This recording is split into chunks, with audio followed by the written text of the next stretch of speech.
Hello and welcome back to Man Buys One Car, Cuts It in Half, ends up with two rusty shells of crap everywhere. What have I been up to lately? Well, this is very much in half, isn't it? One thing I did do, which is very interesting, strip this door down. As I previously mentioned, I'm going to have to cut this door approximately there, which will give us about 15-16 inches worth of the door, and that will just fill the bottom half of one side of the car. Then I'll just put a bit of metal up there. But inside was all these newspapers, which you won't be able to see very well. I'll put some photos into the video now of what newspapers were there.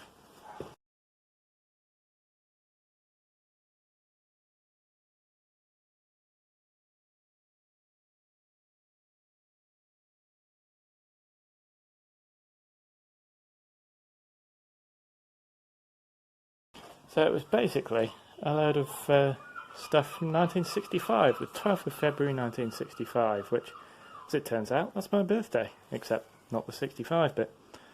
So, back onto the actual trailer. Look what's gone on here. We got some bracelet barbs in. And I've also done a hell of a lot of measuring. Turns out I cut this to within 1mm of being equal on both sides and everything being square and all the rest of it. So that was pretty impressive. So as you can see, all I've done this far is just weld in a bit of inch by inch box section on each side, and that's all I've done. Really, I spent ages grinding both that edge and the top edge flat, level, square, all the rest of it. Also did a little repair to this, which I've covered in wax, which is why it looks awful, but you'll be able to see the wobbly bits of weld there, just because it wasn't sound. But now this shell is actually sound. The only welding left to do is stuff I'm doing to it, so modifications of putting the bed in, putting the front cover in, filling those holes. But, however, if we just take ourselves to our welding gas regulator, got ourselves a problem there, seeing as we're not allowed to leave. So what I'm going to do for the next few hours, this isn't going to be a long video at all, so I'm just going to strip the back axle down and take off all the bits I'm not going to use and start cleaning up ready for paint. If we could all just take a second and appreciate how close and well I cut the bottom of the car so it's in front of that cross member without having to chew through the cross member. I'm very pleased with that. This is the front half of the car that I'm not using, by the way, just in case you're confused.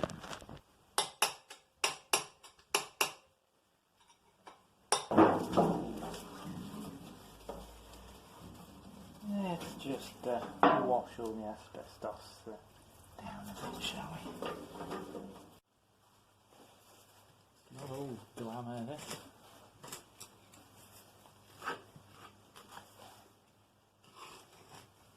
Water is not meant to drip out of your diff. That's water, that is. You would not believe how much crud I'm trying to scrape off from here. It's just... What on earth? I've busted some filthy nuts in my time, but this is just ridiculous. Axles shouldn't have water in them. This is not how axle oil, I say oil, should look.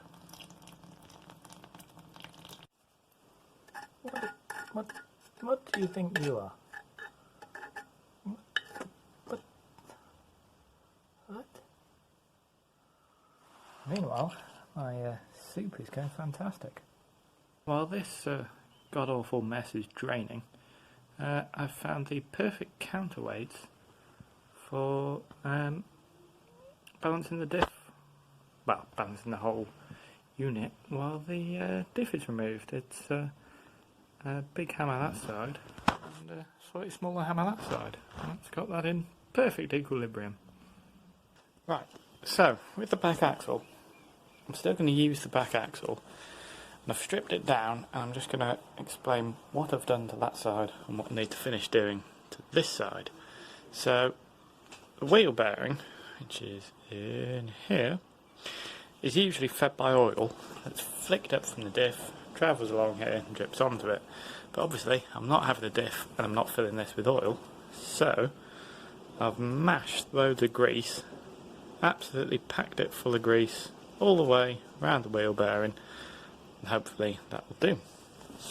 Now then, how am I going to cap that off? I could use the entire drive shaft, but there'd just be a load of weight and a big long rod dangling around in there.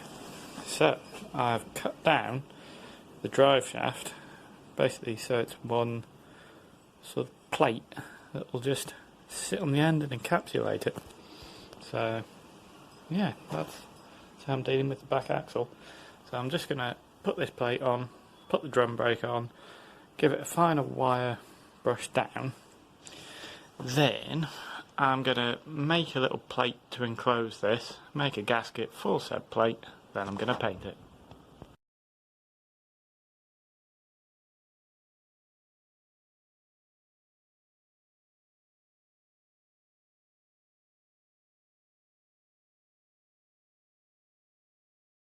Hey Ma, I don't got no door handles. I'll just explain what I've done since I last saw you. I've welded in sort of supports to this frame at the top and bottom. Everything's still nice and square and gravy, and that gives me something to aim to.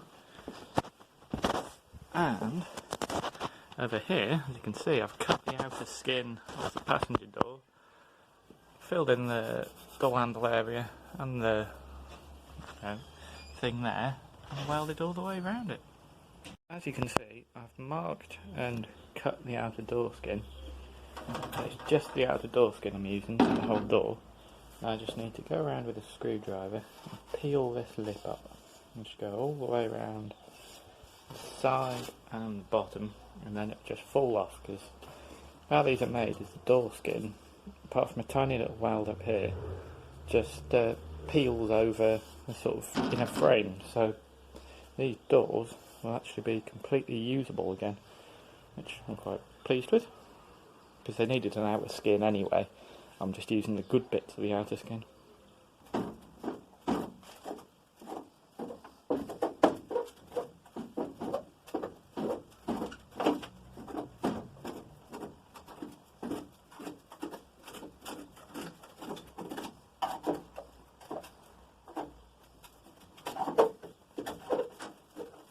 So after a lot of messing about and all sorts, ta-da!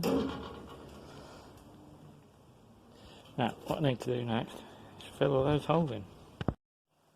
Almost there. Right, so I've just done a few tacks to sort of get it lined up and nice and roughly in place. As you can see from this kicking out, a lot of what this is put a tack in and whack it till the body conforms nicely.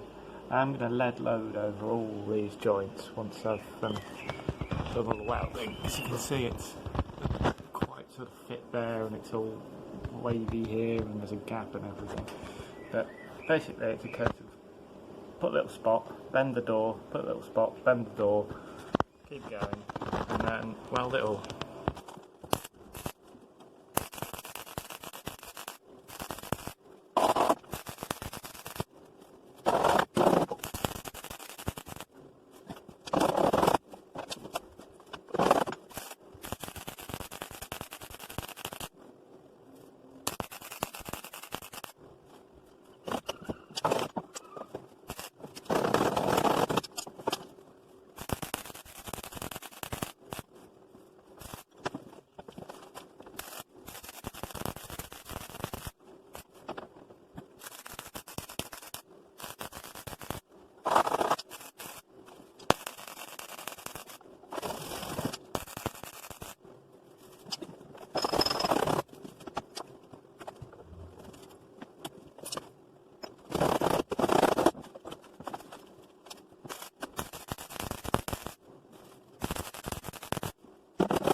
I'm doing really bad filming stuff at the minute, but I'll just show you what I've done. So both sides, the 16 or so inches of door is welded on, door handles are covered up, and what I've just done is made a sort of ledge here both sides, and the next thing I'm going to do is make a CAD template, cardboard aided design, for this window. Cut it out, and then we're just going to have a big sheet of metal both sides going across this area here.